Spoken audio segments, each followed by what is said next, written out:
How's everyone? Grant here. Welcome to my low light camera comparison between the LG V60 and the LG V50 ThinQ 5G. Now, if you haven't seen my camera comparison between these two phones in good lighting conditions, I'll leave the link down below in case you want to go ahead and check that out for yourself.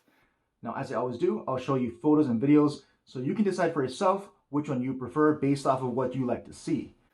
So go ahead and take a look at the photos and videos, and I'll come back at the end and let you know what I preferred and what I thought about how each of these cameras performed. So let's go.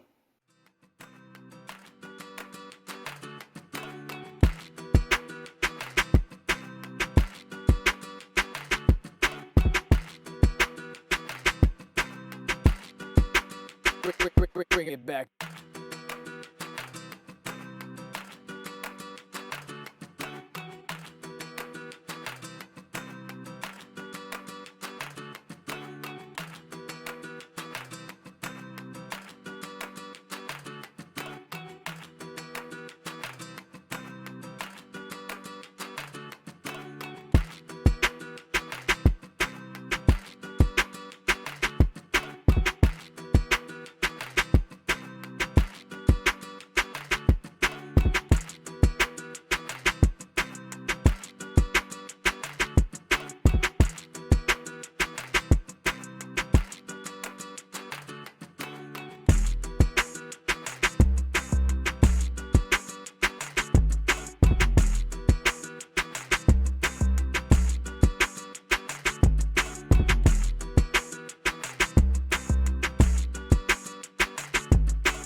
Bring it back.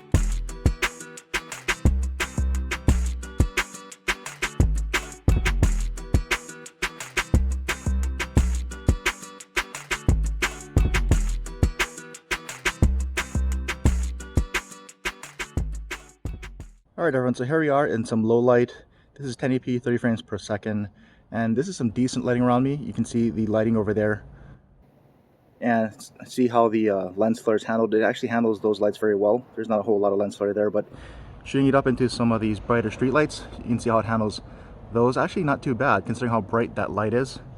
And then we can go and pan over this way and start walking.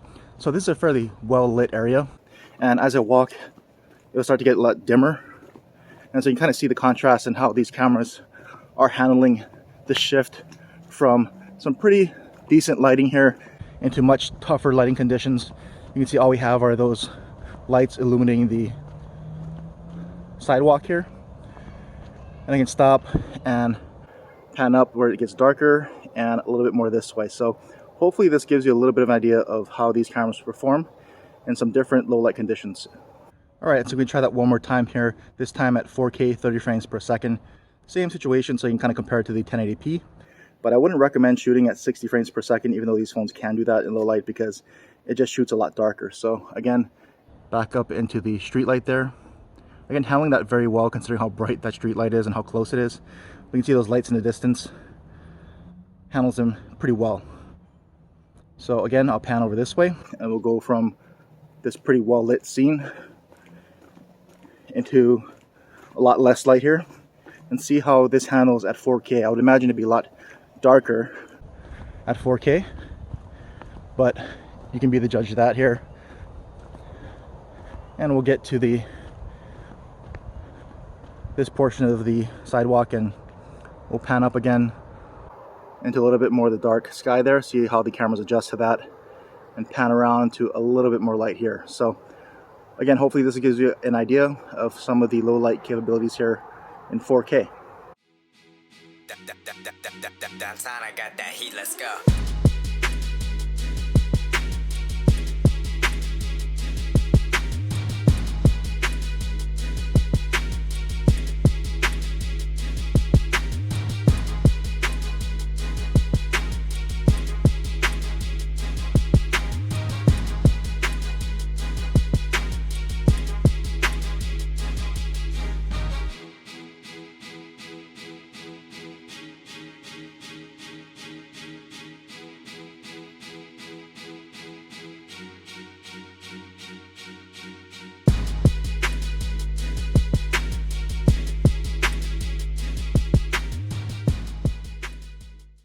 Alright, so obviously this is a front-facing camera here at 1080p, 30 frames per second.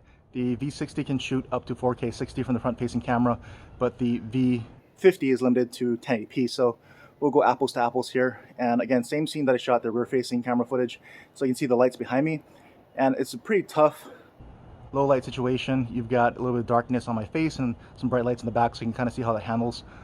I'll pan around a little bit and tilt up maybe a little bit into that light there, so you can see how the front-facing cameras handle some really extremely bright light, and that's not bad considering.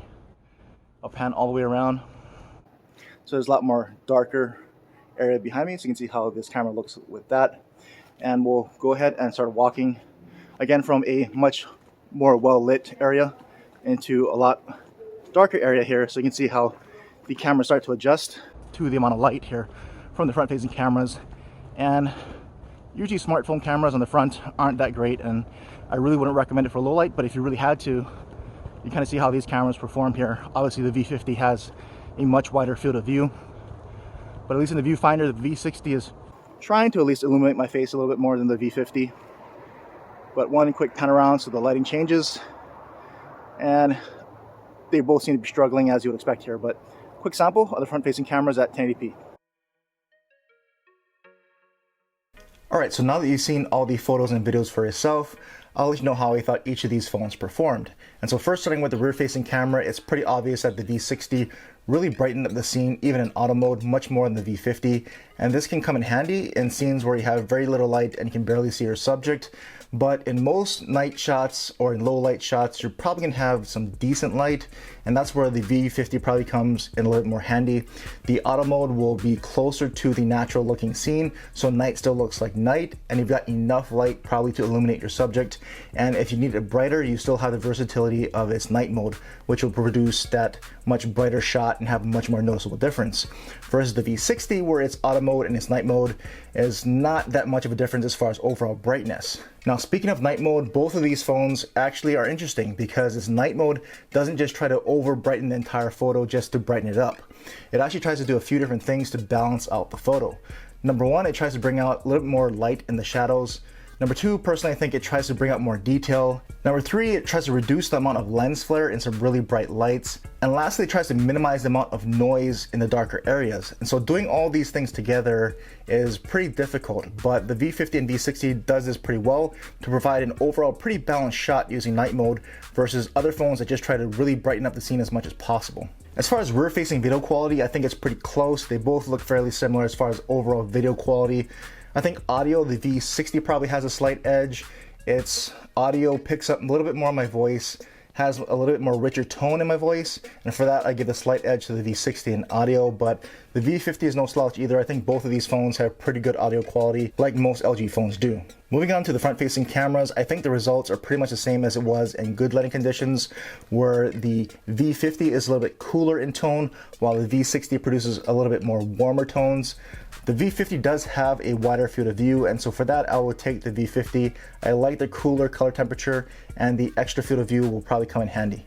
And lastly, looking at the front-facing cameras for video, I think they both really struggle, so I wouldn't recommend that you use them for video on the front-facing cameras unless you're really in a pinch and you absolutely have to use them. And so in summary, personally for me, I would choose the LG V50 just because it provides more versatility in low light.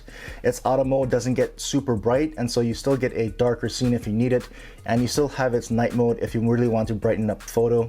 And for overall video, I thought it was pretty much a complete push, so the V50 would be the winner here for me. But that's just what I think about how each of these phones perform. So let me know in the comments which one you thought you preferred, which one won this low light battle here for you. Let's continue the conversation down there.